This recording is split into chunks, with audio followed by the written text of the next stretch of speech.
स्वागत है आपका न्यूज बुलेटिन में और मैं हूं आपके साथ सपना पांडे। बुलेटिन की शुरुआत से पहले एक नजर इस वक्त की हेडलाइंस पर। चंडीगढ़ में किसानों और केंद्र सरकार के बीच बैठक शुरू। मुंबई एयरपोर्ट के पास फेयरमाउंट होटल में लगी भीषण आग। पूर्व RBI governor Shaktikanta Das PM Modi के प्रधान सचिव 2 नियुक्त।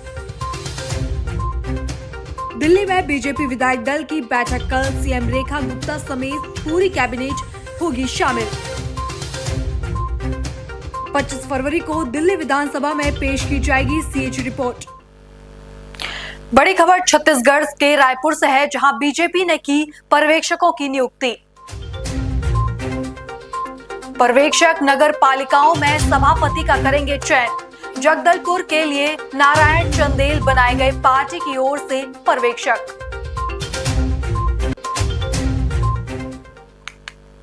अगली खबर छत्तीसगढ़ से है, जहां खाद्य एवं औषधि प्रशासन संभागीय कार्यालय में वहां की चतुर्थ श्रेणी महिला कर्मचारी द्वारा ऑफिस स्टाफ एवं अधिकारियों पर मानसिक और शारीरिक परेशान करने का शिकायत की है।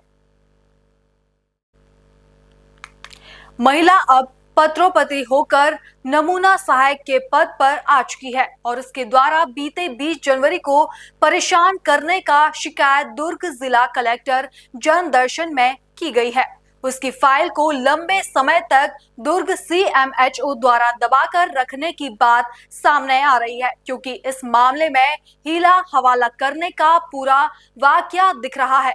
फरवरी माह खत्म होने को है, जिसकी शिकायत मंत्रालय तक की गई है। इस मामले में ना कोई जांच की गई, ना ही कोई आधिकारिक रूप से उसकी सूचना दी गई है। विभाग के वहाँ पे जो नमूना सहायक एक महिला है, उनके द्वारा वहाँ के अधिकारियों कर्मचारियों के खिलाफ मानसिक और शारीरिक प्रताड़ना की शिकायत की गई है। उस मामले में अभी क्या अपडेट है? फूड एंड ड्रग ऑफिस में एक महिला कर्मचारी ने जनदर्शन में शिकायत लगाई है और अपने जो सहयोगी कर्मचारियों पे प्रताड़ना का मानसिक, शारीरिक और इस तरह की जो बातें जैसा बता रहे हैं, उसमें जो अभी बाकी जो जिन पे आरोप लगे हैं उनका जवाब अभी प्रस्तुत नहीं हुआ है। जो मेरी बातचीत हुई है उसमें ये निकल के सामने आया है कि जो विवाद इस बात पे हुआ था कि कार्य के जो घंटे हैं, जो कार्य का समय है, उस जो ऑफिस का समय है, उसके बाद कई बार कार्य करना पड़ता है और उससे ज़्यादा कार्य नहीं करने या करने के बाद विषय पे जो विवाद हुआ था, उस विवाद पे ही बात बढ़ी और एक दूसरे के खिलाफ शिकायतें उत्पन्न हुई हैं।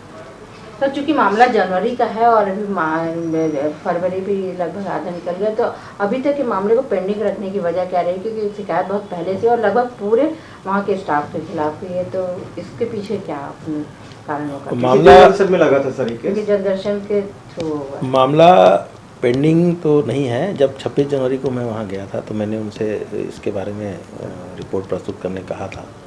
उसके बाद मैं स्वयं अभी अवकाश पे चले गया था, लेकिन मैंने आज ही मुझे वो लोग जवाब लेके आए थे।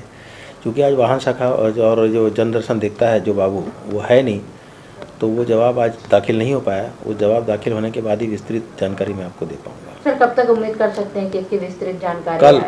कल वो बाबू छुट्टी पे आ जाएगा और कल ही वो विस्तृत जानकारी आपको मिल जाएगी। खबर छत्तीसगढ़ के कोरबा से है, जहां त्रिस्तरीय पंचायत निर्वाचन का तीसरा व अंतिम चरण का कल 23 फरवरी को आयोजित होगा।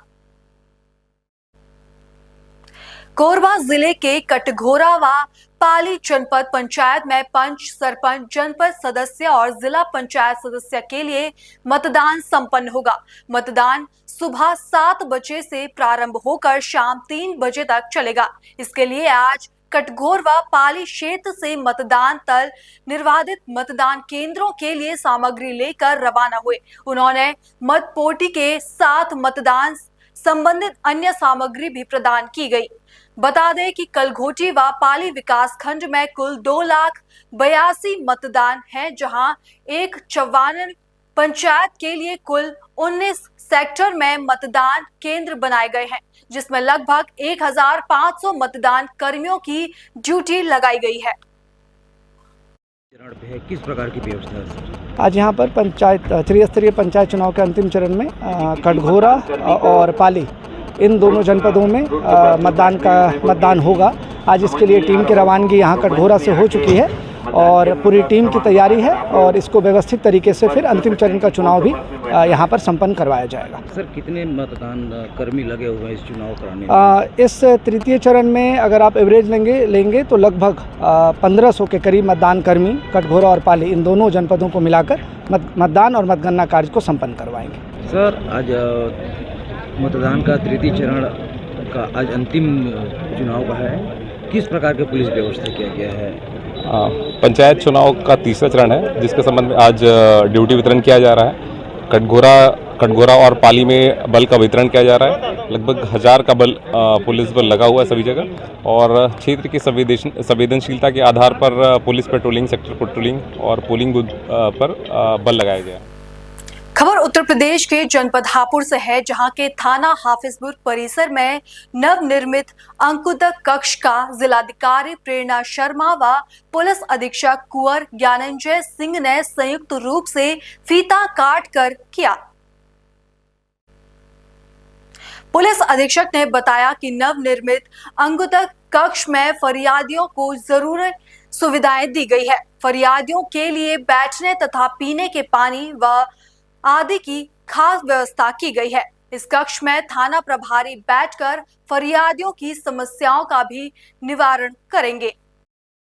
हाफिजपुर थाना में कराने का उद्घाटन किया गया, क्या उद्देश्य रहेगा? काफी लंबे समय बाद हाफिजपुर थाना में जो आगंतुक कक्ष था हमारा छोटा था और उसमें हम लोगों ने फिर यहाँ पे एक निर्माण कराया। अच्छा और आधुनिक तरीके का आगंतुक कक्ष है। यहाँ पे जनता की शिकायतों के निस्तारण के लिए थाना अध्यक्ष उनकी टीम बैठेगी और जनता को वहाँ पे पीने की पानी की व्यवस्था, समुचित व्यवस्था है। उनके बैठने की अच्छी कुर्सियां हैं, कमरा बड़ा है, टॉयलेट अच्छा है।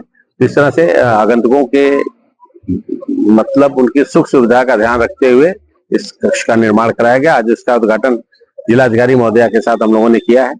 इसके अलावा अभी महाशिवरात्रि का पर्व आने वाला है। मेरे और जिलाधिकारी महोदय के द्वारा जो शिवालय हैं उनका भ्रमण किया गया। छपरौली में भी हम लोग गए थे, सबली मंदिर गए थे और कल भी जाएंगे, परसों जाएंगे। तो इस तरह से हम लोग आगामी आने वाले त्योहारों की रूपरेखा और उसकी तैयारियों का जायजा ले रहे हैं और साथ ही साथ क्षेत्र का भ्रमण कर रहे हैं।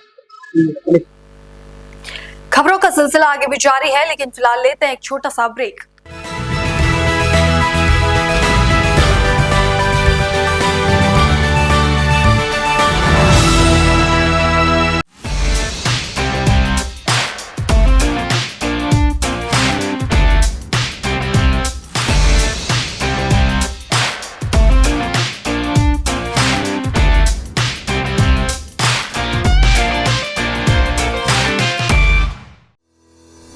रोजगार डेवलपर्स, अ यूनिट ऑफ रोजगार डेवलपर्स एंड प्राइवेट लिमिटेड। घर वहीं जहां हो आपका भरोसा। पिछले 15 सालों से आपके सपनों का घर हमारी प्रतिबद्धता। रोजगार डेवलपर्स का पता है शिमला बाईपास रोड, गणेशपुर, देहरादून। रोजगार डेवलपर्स से संपर्क करने के लिए अभी डायल कीजिए 9897054026 पर या 8433207910 पर।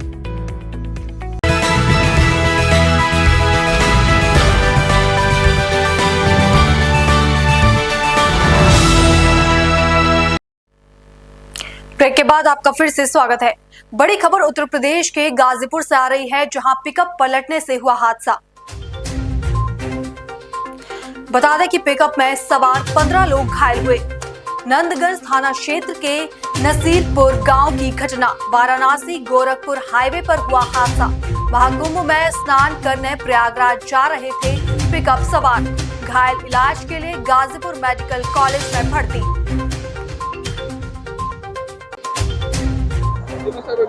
घायल लोग रात में आए थे, क्या मामला था? ये रात में लगभग 4 बजे आए हैं। सैदपुर के पास घटना हुई है पिकअप से और 15 लोग अस्पताल में आए हैं। बाकी 2-4 लोग और मामूली चोट थी। 15 लोग भर्ती कराए गए हैं।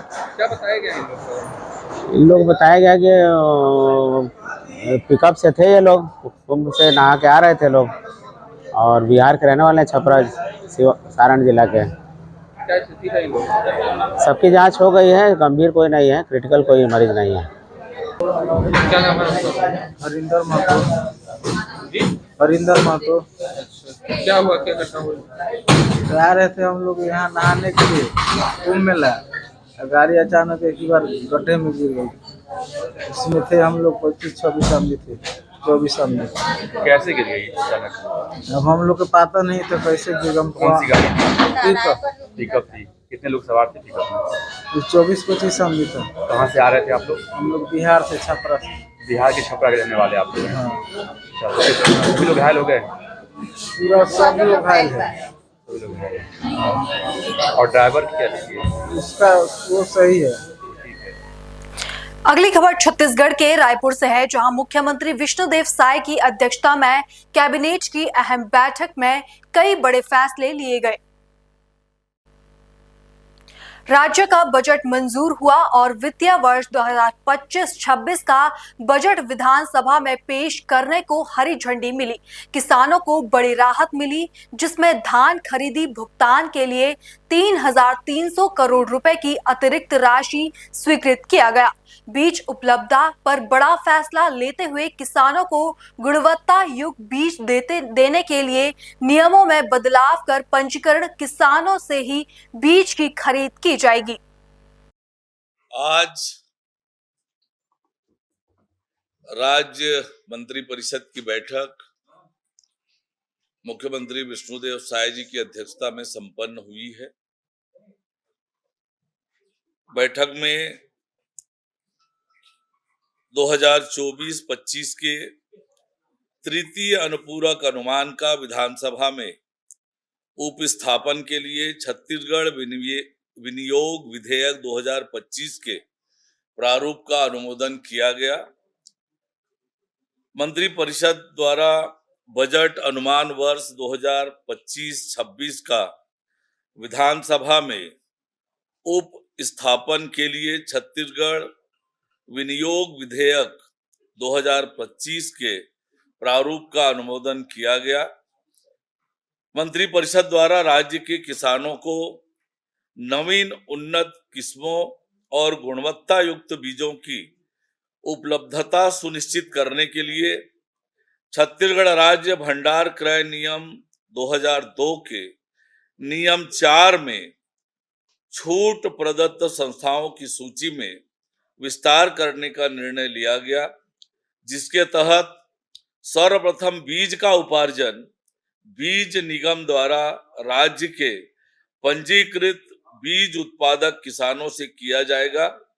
इसके पश्चात आवश्यकता की पूर्ति के लिए राज्य की बीज उत्पादक सहकारी समितियों, भारत सरकार एवं राज्य सरकार के बीज उत्पादन करने वाले उपक्रमों, नाफेड, मध्य प्रदेश बीज महासंघ की समितियां, भारत सरकार द्वारा विभिन्न योजनाओं में empanelled central nodal seed agency के रूप में चयनित संस्थाओं को बीज निगम द्वारा जारी ऑफर लेटर में से न्यूनतम मूल्य प्रस्तुत करने वाली संस्था या एजेंसी से किया जाएगा।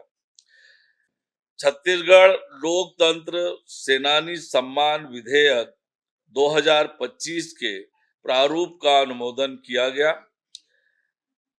छत्तीसगढ़ के 6वीं विधानसभा के 5म सत्र माह फरवरी-मार्च 2025 हेतु माननीय राज्यपाल महोदय के अभिभाषण का मंत्री परिषद द्वारा अनुमोदन किया गया। खरीफ विपणन वर्ष 2024-25 के लिए समर्थन मूल्य पर किसानों के उपार्जित धान की शेष राशि का भुगतान करने के लिए छत्तीसगढ़ राज्य विपणन संघ को स्वीकृत अतिरिक्त शासकीय प्रत्याभूति राशि 3,300 करोड़ रुपए की अनुमति का अनुमोदन किया गया। मंत्रिपरिषद द्वारा बैंक गारंटी से संबंधित विलेखों पर स्टाम्प शुल्क की दरों के निर्धारण के लिए भारतीय स्टाम्प अधिनियम 1899 छत्तीसगढ़ संशोधन विधेयक 2025 के प्रारूप का अनुमोदन किया गया। मंत्रिपरिषद द्वारा छत्तीसगढ़ कैडर के भारतीय वन सेवा के 30 वर्ष की अहर्तकारी सेवा पूर्ण कर चुके 1992 से 94 तक बैच के अपर प्रधान मुख्य वन संरक्षक के पद पर पदस्थ अधिकारियों को गैर कार्यात्मक नॉन फंक्शनल आधार पर यथास्थान प्रधान मुख्य वन संरक्षक के समकक्ष स्केल प्रदाय करने हेतु आवश्यक पद सृजन का निर्णय लिया गया। इतने निर्णय आज के मंत्रिपरिषद के बैठक में लिए गए। धन्यवाद। खबर सहारनपुर से है, जहां गांव बाखर माजरा की रहने वाली एक युवती लापता हो गई, जिसके बाद पीड़ित परिवार ने आरोप लगाया है कि विनीत नाम के युवक ने अपने अन्य साथियों के साथ मिलकर युवती का अपहरण किया है। बता दें कि पिछले 16 फरवरी से लड़की लापता है और अब तक लड़की का कोई सुराग नहीं मिला है।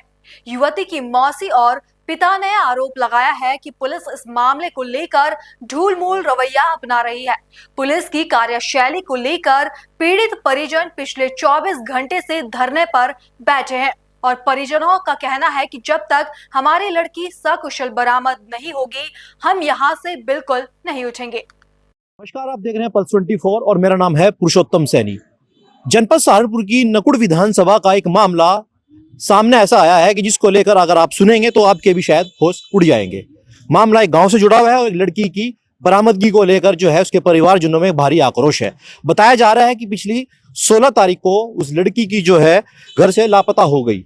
हालांकि उन कारणों पर नहीं जाना चाहेंगे, जो है उसका पूरा परिवार और तमाम कार्यकर्ता यहाँ पर मौजूद है। उनकी मौसी खुद मौजूद है बात करने के लिए। क्या नाम है आपका? मेरा नाम मुकेश रानी है और मेरी भांजी है, वो बक्कर माजरा गांव है, वहाँ की है। ये मेरी बहन है, इसका रूमा देवी नाम है और ये मेरे बहनों है, इनका नाम है राजकुमार। जो बताया जा रहा है कि 16 तारीख से लड़की जो है लापता है। लापता नहीं जी, वो उसको गायब कर रखा, किडनैप कर रखा, एक तरह से अपहरण, वो अगवा कर रखा उसे। वो तो बड़ी सीधी सी मासूम सी लड़की है, अभी इंटर की उसने, भोली सी है, उसे बहला फुसला के उसे अगवा करके ले गई उसे। और जो है ना, क्या नाम है उसका, ही गांव का ही लड़का है, विनीत नाम है उसका, और उसका जो पिता है उसके विनीत पुत्र सुरेश है। हाँ, वो नहीं, सुरेश पुत्र विनीत है। हाँ, तरीके से आपको आश्वासन है कि वो जो लड़का है गया है साथ में, वही आपकी बेटी को लेके? हाँ जी, वही लेकर गया। और जी एक बात नहीं है, हम है एक गरीब तबका है, हमारी, हम ज्यादातर लोग गरीब हैं, जोगी जाति से हैं, हम बिलोंग करें। गांव में हमारी हालत खराब कर रखी इन लोगों ने, गुजरों ने। किस तरह का प्रेशर बनाया जा रहा है? प्रेशर, इस तरह प्रेशर तो बनाया ही जा रहा, वो मार पीट गलियों में। एक यही तो नहीं, इसके साथ साथ हमारा वहाँ इतना शोषण है, जबकि हम एक मुश्त 1.5-2 लाख वोट है हमारी सहारनपुर जिले में, हम ज्यादा भी नहीं है वो रखते, पर हमारे पे इतना प्रेशर है। अब वहाँ हमारा रहना हराम कर रखा। अभी हाल फिलहाल में कम से कम 5-7 लड़कियां गायब कर दी। पुलिस कैसे सहयोग कर रही है आपका? सहयोग बिल्कुल नहीं कर रही पुलिस। तो आपने देखा ये उस लड़की की जो है मौसी थी, उनके पिता मेरे साथ मौजूद है बात करने के लिए। पूरे प्रकरण को कैसे देखते हैं? क्या नाम है आपका? राजकुमार है जी। 16 तारीख से बताया जा रहा है लड़की जो लापता है। हाँ, 16 तारीख से है जी। कहाँ तक गए अपने फरियाद लेकर? हम जी यहाँ सहारनपुर लाए, नुकड़ गए, पंचपुरी गए जी, कहीं कार्रवाई नहीं हुई जी। हाँ जी, सबने वही दिलासा दिया, बोला कार्रवाई करेंगे, कोई कार्रवाई नहीं कर रहा जी। हाँ जी। तो पुलिस की कार्यशैली से खुश नहीं है? नहीं जी, जिनको कार्रवाई नहीं, फिर क्या कुछ है जिसमें। उन्हें परसों कल बुलाए थे जी, हम बोल रहे लोकेशन मिली लड़की की, तो वहाँ जाएगा। उन्होंने कहा, बोल रहे तो 19 तारीख की लोकेशन थी और कल तारीख थी 21, तो फिर उन्होंने कहा बोला कल सुबह चलेंगे। और तो कोई ना फोन नहीं करा, ना वो पता चला जट पे।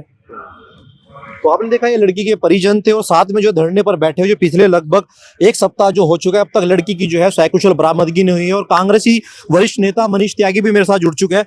मनीष भाई, कैसे देखते हैं पूरे प्रकरण को? 16 तारीख से लड़की गुमशुदा बताई जा रही है और तकरीबन 1 सप्ताह हो चुका है। पुलिस का फेलियर मानते हैं या कुछ और वजह मानते हैं? बहुत दुखद बात है। और पुलिस को लोकेशन मिल भी गई थी 19 तारीख को। जो चौकी इंचार्ज हैं उनसे बात हुई, उन्होंने स्वयं बताया कि 19 तारीख की लोकेशन उसकी देहरादून की थी। जब लोकेशन मिल गई थी तो पुलिस को तुरंत कार्रवाई करनी चाहिए थी। अब पुलिस ने कार्रवाई तुरंत क्यों नहीं की ये तो पुलिस जाने, लेकिन जो इनके परिवार के लोग हैं, उनका आरोप है कि विधायक के दबाव में कहीं ना कहीं पुलिस काम कर रही है। तो ये गलत बात है। विधायक कोई भी हो, पूरे समाज के होते हैं, उसको अच्छे और बुरे का साथ बिल्कुल नहीं देना चाहिए। जो बुरा है, जहाँ गलत हुआ है समाज में, बहू बेटियां सबकी हैं, किसी भी धर्म किसी भी जाति का हो, तो जो पीड़ित पक्ष है उसका उन्हें फेवर करना चाहिए था। उस लड़के से संपर्क करवा के या जो भी तंत्र थे, या पुलिस को फ्री छोड़ दो, कम से कम पुलिस को फ्री छोड़ दो, कम से कम पुलिस अपनी कार्रवाई तो करे। जब लोकेशन मिलने के बावजूद भी अगर वो लड़की बरामद नहीं हो रही है तो सीधी सी बात है, पुलिस दबाव में काम कर रही है और ये समाज के लिए अच्छी बात नहीं है। कोई स्थानीय प्रशासनिक अधिकारी या फिर पुलिस अधिकारी आपसे मिलने पहुंचा? जी, कल यहाँ LIU के इंस्पेक्टर साहब आए थे और इंटेलिजेंस के आए थे। उन्होंने कोतवाल साहब से बात की थी, कोतवाल साहब से मेरी भी बात हुई थी। तो कोतवाल साहब ने कहा था कि हम लगे हुए हैं अब, लेकिन परिणाम तो कुछ नहीं आया ना। चलिए, आपने देखा ये वो पीड़ित परिवार था जो लगातार 24 घंटे से ऊपर हकीकत नगर धरना स्थल पर यहाँ पर बैठा हुआ है और इनका कहना यह है कि जब तक लड़की को सकुशल बरामद नहीं किया जाएगा, हम अपनी मांगों को लेकर यहाँ पर निश्चितकालीन धरने पर बैठे रहेंगे। सहारनपुर से पुरुषोत्तम सैनी की खास रिपोर्ट, पल्स 24। उत्तर प्रदेश के हापुड़ से बड़ी खबर सामने आ रही है, जहां शेटी फर्नीचर के शोरूम में शॉर्ट सर्किट से लगी भीषण आग। फर्नीचर का शोरूम बना आग का गोला। दमकल विभाग की गाड़ियां मौके पर पहुंची और आग पर काबू पाया। लाखों रुपए के नुकसान की आशंका जताई जा रही है। जनपद हापुड़ के थाना देहात क्षेत्र के मेरठ रोड का मामला। फिलहाल बुलेटिन में इतना ही। देश और दुनिया की तमाम खबरें देखने के लिए बने रहिए पल्स 24 न्यूज के साथ। नमस्कार।